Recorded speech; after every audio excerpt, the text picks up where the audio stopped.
So does that show up all right for you guys? Okay, cool. Yeah, looks good. Great. I'm going to start streaming.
Hi, everyone. I think we'll get started.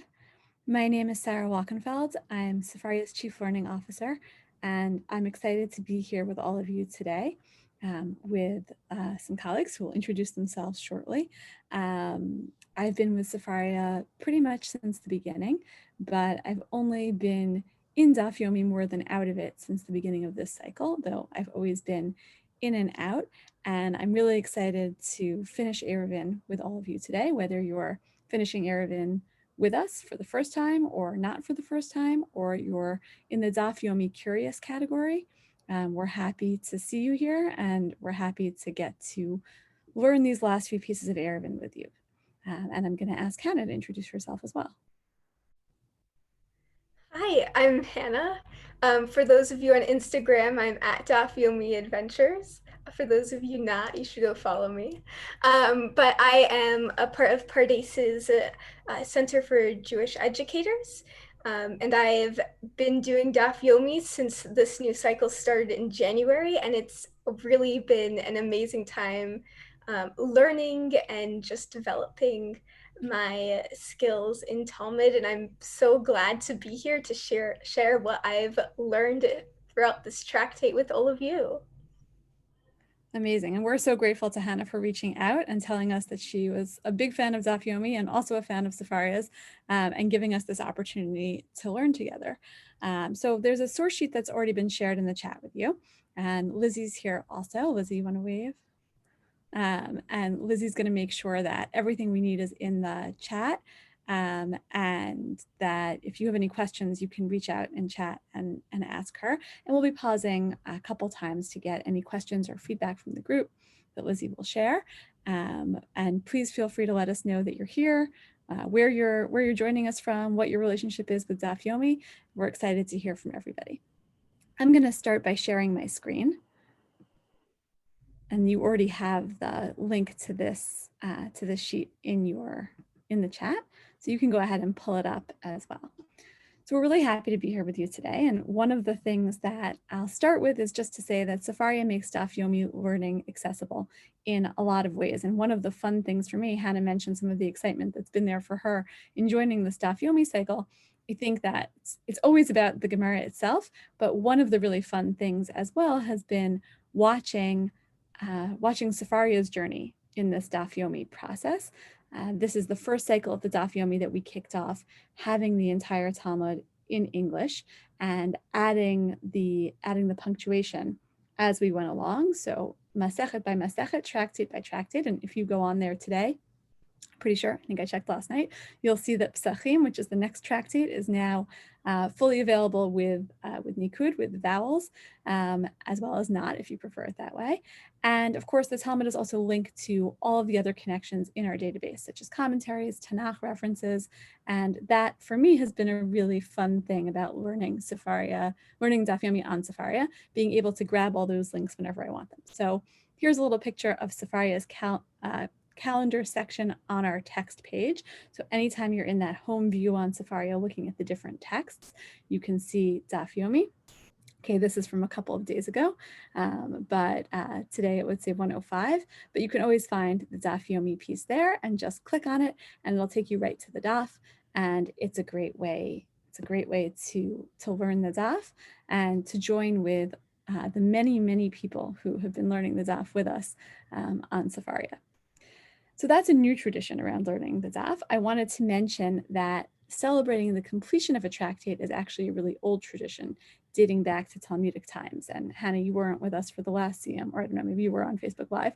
But I think this is something I mentioned a couple times ago, and it's just worth repeating that the tradition that we are reinforcing here today of celebrating when we finish a significant amount of Torah study is something that actually goes back to the Talmud itself. And this is probably the most famous source for it, that Abaye, who is a fourth generation Amoros, a fourth generation Talmudic rabbi, says that this is like a good thing that he did, that whenever he saw a young Torah scholar, Tzorba Mirabanan, who would finish a Masechet, he would make a Yom Tov, he would make a holiday, a feast, a celebration for all the other rabbis. So we invite you to join us in our virtual feast. We can't send you all treats today, but I hope that you're celebrating however you can and wherever you are, either again, your own accomplishments or those of the people around you. Hannah, I don't know if you said explicitly that you're in Israel. I feel like you have the most options for a fun celebration out of all of us, right? I hope you're Yeah, having a yeah. party. Yeah, the best I can do is I have my iced coffee here, so that'll be my celebration. But really, it's an ancient tradition to say that we celebrate at this time, and so that's what we're going to do today. We're going to kick off with a brief review of the Masechet. I think it's fun to take a little walk down memory lane and remember some of the places that we've been. Eruvin is a pretty big tractate, so we won't have time to touch on all the different themes, but I wanted to mention 2 themes, and especially Hannah, to get your voice and your reactions to thinking about this. The first theme is something that we're actually going to come back to when we study the end of the Masechet together. It's about Sukkot and other structures, because actually it's not just building an Eruv that is a major part of this tractate. Obviously, the focus is first and foremost on what it takes to build an Eruv and how you can build an Eruv and when you can build an Eruv and what you use to build an Eruv and all those fun construction projects. But there is a theme that runs throughout that has to do with other famous construction projects in Jewish tradition, to use like the broadest possible term. And the very first one that comes up at the very beginning of Eruvin is the comparison between building an Eruv and building a Sukkah. So this is the first Mishnah. If you have an alleyway that is partially enclosed, it has like a ceiling, but it's 20 amot high, you need to lower the top of that in order for it to work. And then it also goes on to talk about the width of that. And the Gemara, when it starts talking about this Mishnah, it immediately compares it to another Mishnah. Sukkah shehigvoha lamala me'esrim amah psula. A sukkah that is higher than 20 amot, than 20 cubits, is not considered to be kosher by the majority opinion. Rabbi Yehuda disagrees. And there are many times actually throughout the tractate when this comparison between alleyways and Eruvin and things that we can build to join places together for purposes of Shabbat, when that whole conversation is compared to another building conversation, which is building your sukkah, what makes it kosher and what makes it not kosher. The other kind of comparison that we'll see when we talk about the last page of our tractate, the last daf, is the comparison to the Mikdash, to the temple, which is another like great building project in Jewish history. Another time where we have specifics about how large and how small things have to be and how exactly they have to be constructed. And that's something that comes up a lot. So if you have a favorite, a memory of either specific citation or just a general memory of somewhere in Masechet Eruvin where another structure is brought as a point of comparison, please put that into the chat. I'd love to collect all of your thoughts. And Hannah, I'm wondering if you have any thoughts on that or a time when you remember this coming up. Yeah, one thing that I was thinking about when reading these sections is more than just the measurements, but thinking about how we can use these structures and using structures in general to make our community accessible.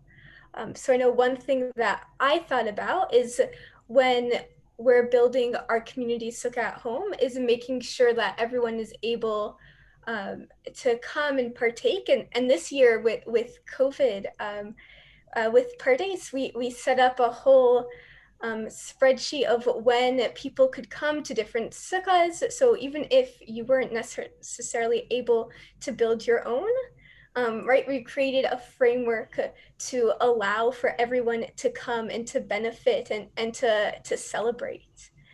So that I thought was really, really key, because accessibility is really huge, and we see that throughout the tractate. If your Eruv is too high and you aren't able to reach it, right, it's not considered a valid Eruv. Yeah, I love that. I think that that's right, and I think that part of that accessibility piece is also the sanctity, right? That these are sukkah and the temple, those were the spaces, or those are the spaces that signify a kind of presence of God, right? One of the definitions of what it means to have a sukkah is that we're reminding ourselves of the Ananei HaKavod, God's presence that kind of hovered among the Jewish people when they were traveling through the desert. And of course, the temple, which is not something that we've experienced, but as it's discussed in Jewish sources, was a locus for God's holiness. And I think that if you view the Eruv that way as something that was meant to, I think, both bring people together and the holiness that comes from that accessibility that you're talking about, Hannah, but also I think it maybe gives everybody a sense of also this like hovering Shekhinah. If you always have the sense that there's this like invisible structure around you at all times. I mean, it's visible, but it's hard to see often. And maybe you only know it's there if you're the one who stuck the food there for the Eruv, or you might not be the person who's most aware of it. But it does give this sense of God's presence in the community, or the divine, or just a call to kind of higher purposes that we feel hopefully all the time, but especially on Shabbat. The second theme that I feel like it's a little bit of a spoiler because Hannah is going to jump more into this in her source sheet at the end. But I do feel like getting to know your neighbors is a theme that runs throughout, not always in the most positive ways. Like, I think, Hannah, I like your story about, offering everybody a sukkah. I think that one of the things that comes from Eruvin is like, sometimes you have kind of like a deadbeat neighbor who just doesn't participate, and you got to figure out how to work around them. But okay, fine.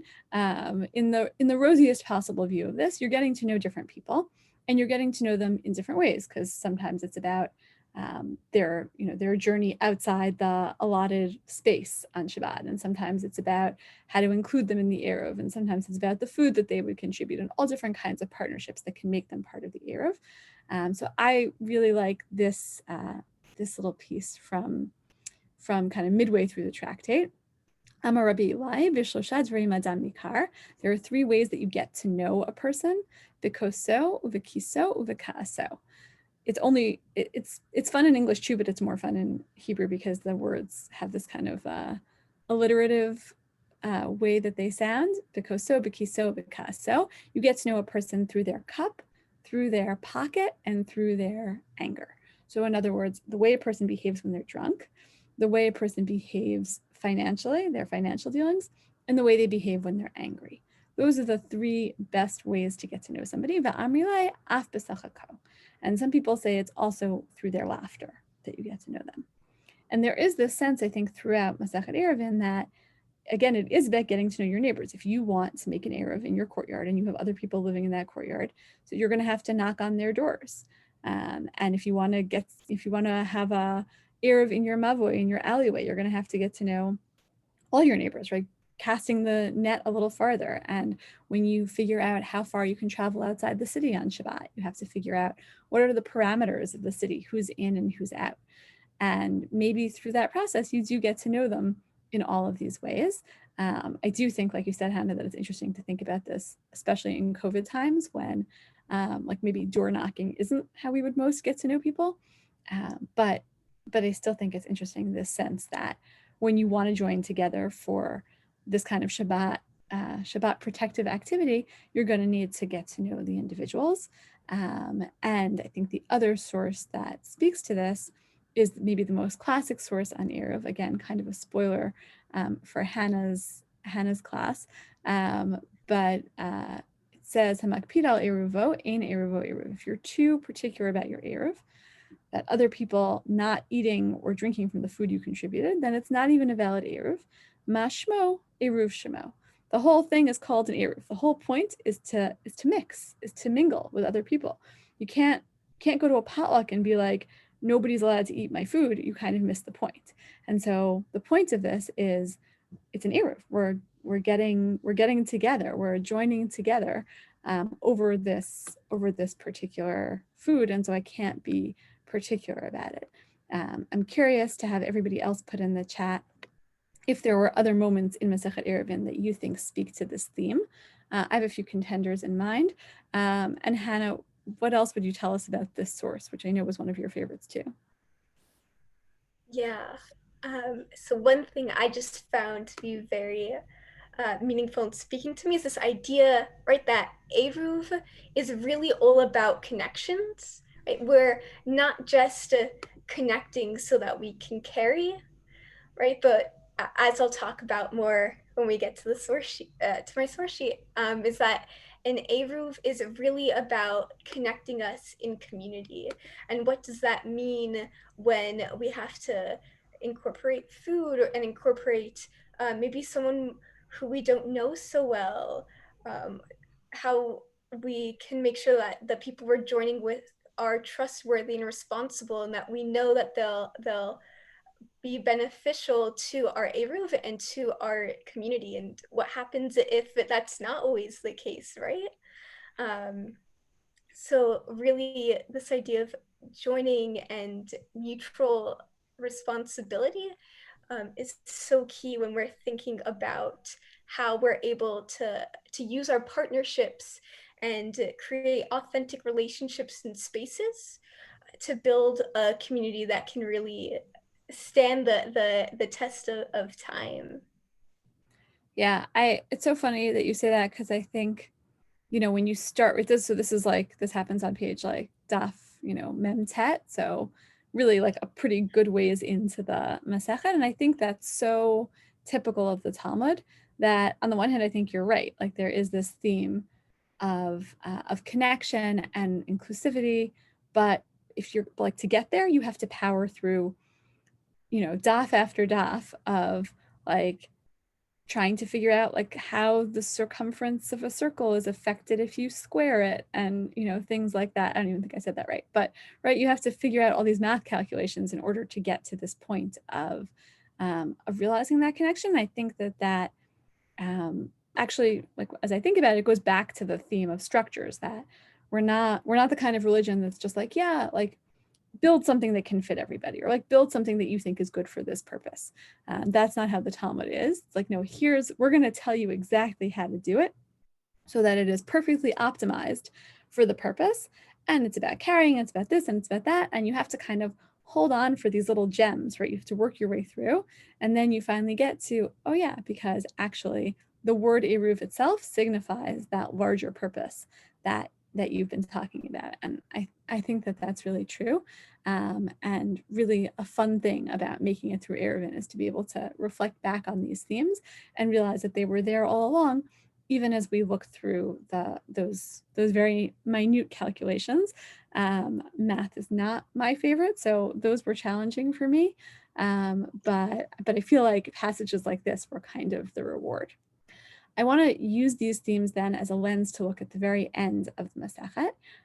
If you're being Messiah now, if you're just going to finish it up now, I would encourage you to go ahead and open up the Talmud in whatever way, shape, or form you would like.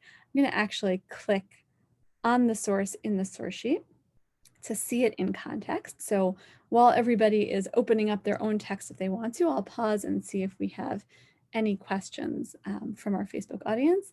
If there's anything pressing coming in, I'll ask Lizzie to share it with us. And otherwise, or once we're done with that, we'll go on to this final piece of the Masechet. We do not have any pressing questions at the moment, but feel free to send them in. Amazing. Thanks, Lizzie. So the end of the Masechet, I know, Hannah, we didn't talk because the last time that we spoke, I think, was actually, it was before the last parak started. Is that right? I think that's true. Yeah. The last chapter was kind of short. And I know about you, I felt like my first reaction was that the last chapter was kind of a little bit of an outlier. Like we were talking about, not so much about building the Eruv anymore. And in a sense, the theme, I think, two themes of the last parak. One is, I'd say, like writ large, the Beit HaMikdash, the temple. That's something that goes back to that theme of structures, and that really gets driven home here. And then the other piece is kind of like rabbinic legislation, because all of Eruv, or most of Eruv, kind of falls into that conversation. What's rabbinic legislation that gets added on? And that's kind of like where we end up here. So what I like about learning this on Sefaria, we're in we're in the end of the Gemara on 105, but it starts off with a quote from the Mishnah, so it's pretty easy to scroll back if you wanted to and see where the Mishnah is, and also to kind of not lose your place because I also have it on the source sheet. So you can see that there was already significant discussion about this Mishnah, but we're going to talk about the very end of the Mishnah. So we started off with talking about, again, we're definitely in the temple. We're talking about how to get rid of dead, creepy, crawly things from the temple. I don't know, Hannah, anything you want to say about this theme? How'd this one strike you?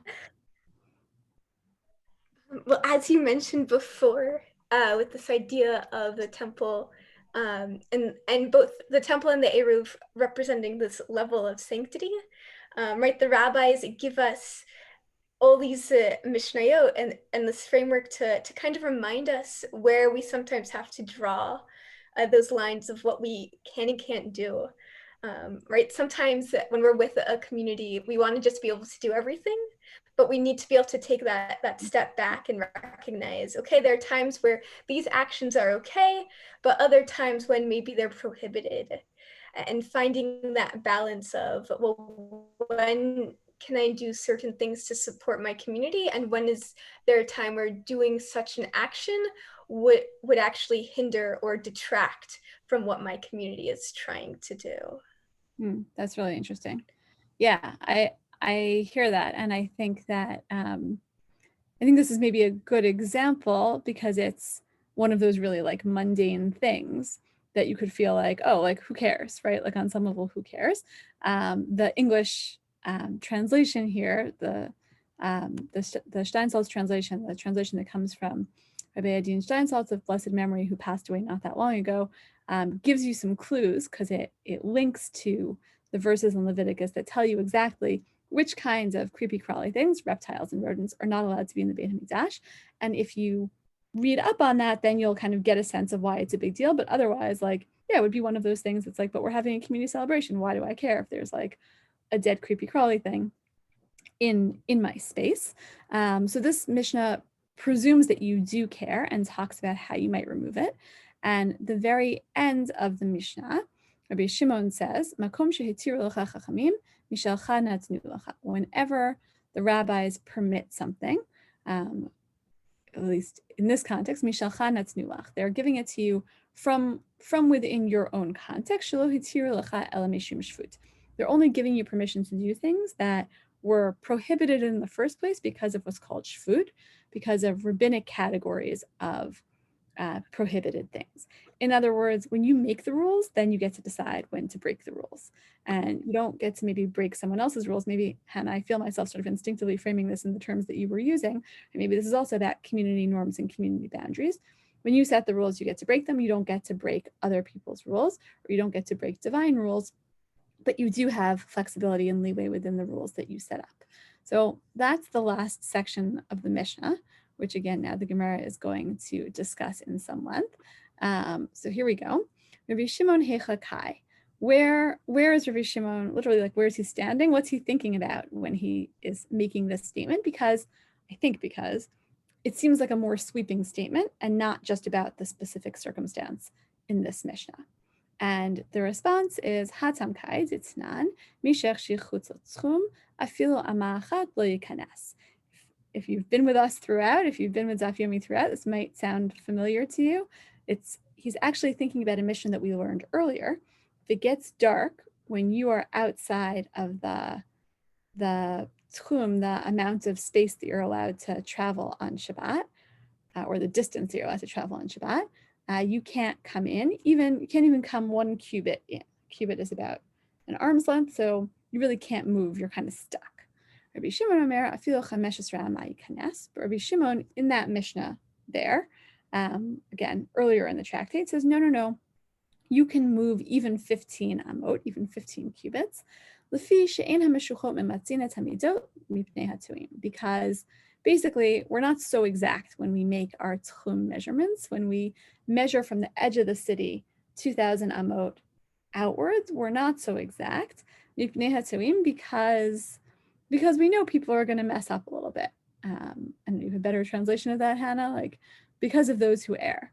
But I think the idea is we don't want to be too exact with our measurements because we're afraid of keeping people out.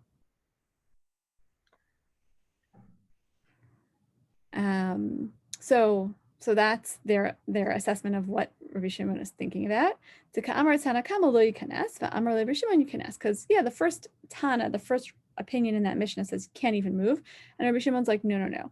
When we're making these rabbinic rules, we leave wiggle room, kind of like we're only human, and we leave wiggle room to literally let people wiggle their way back in to the Shabbat boundaries. Rabbi Shimon then goes on to say, the only reason that it was allowed is because of these rabbinic decrees. So again, where's he at? What's he thinking about?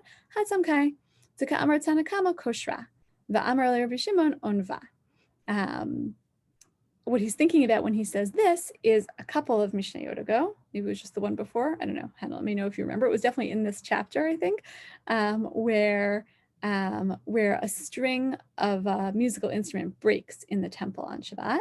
And there's a discussion about how you're allowed to fix it, whether you can tie it with a knot, which would be transgressing the category of not making knots on Shabbat, but maybe that's okay. And Rabbi Shimon says you can tie it with a bow, which is like a lesser form of knots. So that's like more okay maybe. And he says, a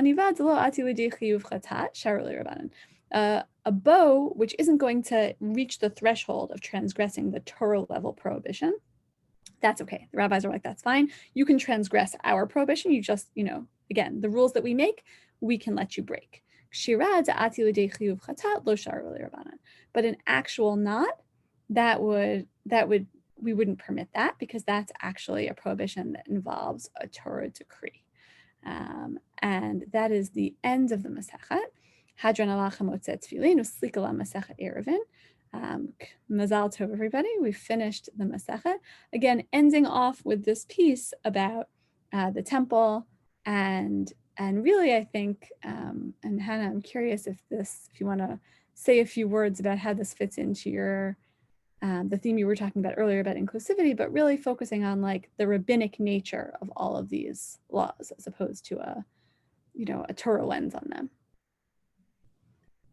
Yeah, when we have a rabbinic lens versus when it's Derabanan versus Deraita, right? We have, as you were saying, right, we have some more flexibility in how we can interpret and allow for some leeway, and that's exactly what we see here, right? Where, as you pointed out, right, like we can create some leeway and some bending a little bit of the halakha to allow those who maybe are who are making who err or who making a mistake for whatever reason, right, to be able to come in and join in, right? We're not measuring precisely, right? Why are we not measuring precisely? Because we want to make sure that we're able to be a bit more inclusive and allowing those who maybe are just making that mark to be able to come in and to enter our community. Yeah, I also think it's so interesting. Like one of the whole mind shifts that you have to make in this, it comes up other places. Like it comes up a lot in Sukkah also, but also in this last parak is to remember that like they were actually more permissive in the temple, which maybe is like counterintuitive. I don't know if you like go to synagogue when we used to go to synagogue, whatever, right? You might feel like, well, that's like a stricter space. Like whatever rules I keep myself at home, like I have to sort of, keep stricter rules when I'm like near the rabbi or whatever. But the whole theme of this last chapter is like, no, actually, the closer you are to that source of authority, the more relaxed you can be, because we're less worried there. It's more like when you go home into your private spaces that we have to keep remembering that we are connected by that larger eruv to everybody else. So I think that's a really interesting tension here. I'm going to close the text itself and go back into the source sheet and ask Hannah to lead us in the Hadran, the traditional prayer that's said at the end of every tractate. We are not going to say all of it. Hannah will read some excerpts. You can find it on Sefaria. You could, for example, click from the source sheet to find it in Hebrew and in English on Sefaria, and you can recite the full thing on your own if you wish, but Hannah, why don't you lead us in some parts of it now so we can celebrate. Hadran alach Masechet Eruvin, v'hadrach alan da'atan alach Masechet Eruvin, v'da'atach alan la nitnoshe minach Masechet Eruvin, v'lo titnoshe minan la be'alma hadain v'lo be'alma da'at Yehi ratzon milfanecha Adonai Eloheinu v'Elohei avotenu shetei Toratecha umanutenu ba'olam hazeh v'tehei imanu le'olam haba. Chanina bar Papa, Rami bar Papa, Nachman bar Papa, Achai bar Papa, Abba bar Papa, Rafram bar Papa, Rachi bar Papa, Surchav bar Papa, Ada bar Papa, Daru bar Papa. Ha'erev na Adonai Eloheinu et divrei Toratecha yifnu ufifiot amcha Beit Yisrael v'nehiyeh anachnu kulanu v'tze'atza'enu v'tze'atza'e amcha Beit Yisrael kulanu yodei shmecha v'lomdei Toratecha me'oivai techach meni mitzotecha ki le'olam hili yehili bi tamim bechukecha lema'an lo evosh le'olam lo eshkach pikudecha ki vam chitani baruch ata Adonai lamdeni chukecha amen amen selah v'vaed. Right, we will return to you, Tractate Eruvin. Right, we're never done our learning. We'll come back. It feels maybe especially true with Eruvin, right, where there's definitely so much more to do. Yes. Amazing. I hope that everyone following along says whichever parts of it you wish. Hannah, tell us about the next step. Okay, so our next step will be moving into a Chavruta roulette. So for this, right, we're going to invite you all to take a deeper dive into these themes of community that we've been talking about, and using this brand new feature that Sara will talk about in a moment. So as you go through the source sheet, some things I'm hoping that you all will think about is how do we connect to those in our community, right? With Eruv as this bond, right? As this idea of joining and coming together. And from this, I've kind of outlined 5 main themes for values that we should really work to include in our community in order to create a community that's accessible and open. And these are respect, responsibility, compassion, accessibility, and partnership. We've talked a bit about some of these themes already, but I'm inviting you all to take a look at the source sheet that will be shared with you soon, and to really dive in and think about how we can actively work together to include and strengthen the partnerships we have in order to build our Eruv, our connections, and our community. So I encourage you all to really join us and take a deeper dive into these sources to add your own ideas into how Tractate Eruvin really allows us to build this strong, resilient, and connected community. Awesome. So as you can see from this sheet, Chavruta Roulette is a feature that we haven't publicly released yet, and TBD if we will, but but it's a fun thing to play with. And when Hannah showed me this sheet that she had made, which, by the way, just want to say anyone can build a source sheet on Sefaria, and many of you do, but not all of you share them. So big props to Hannah for sharing it out. By the time I went to look at it, it was already public on the site. It's a great, I think, summary of these important themes in Masechet Eruvin, and just a fun way to kind of get inside it. And I thought it'd be fun to play the Chavruta roulette game. What this is going to let you do is jump into a Chavruta, jump into a brief learning partnership with someone you've never met before, or maybe you have met before, who knows? Basically spinning the roulette wheel and landing yourself with a study partner. It's a new feature on Sefaria. We're releasing it on a limited basis. We're letting organizations play with it if they want to, synagogues. If you want to know more, feel free to be in touch. But in the meantime, we hope you'll stay on, whether you have 5 more minutes free, 10 more minutes free, 20 minutes free, an hour free. There's no particular time commitment.